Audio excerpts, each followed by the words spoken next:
Welcome to Hey Dr. Sue. So people submit their sex questions to me anonymously, and once a week I post one question and one answer.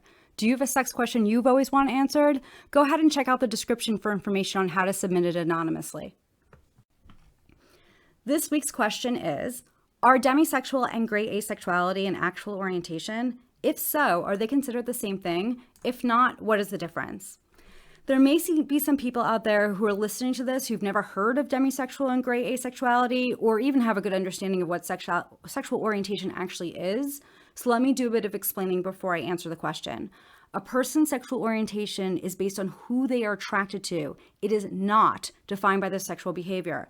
Let me say that again just to make sure we're on the same page, since so many people think that orientation equals behavior and vice versa. You can engage in sexual behavior with someone you're not interested in or attracted to.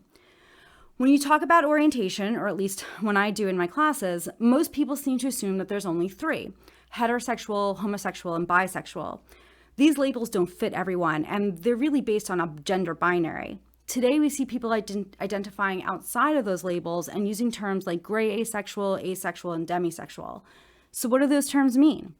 Someone who is asexual doesn't feel sexual attraction for people. Gray asexual folks may feel attraction for another person, but it doesn't really happen often.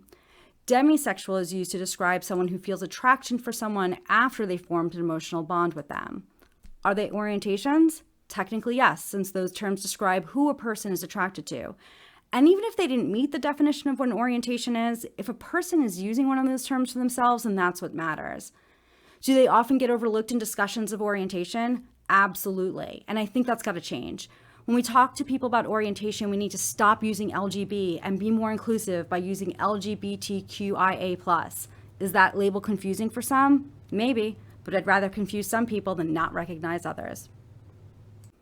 Did you enjoy that video? If so, make sure to like it. Also, make sure to subscribe. It lets you know when new videos are coming out and it helps to support the channel. Check out the description for information on how to find me on Instagram and Medium.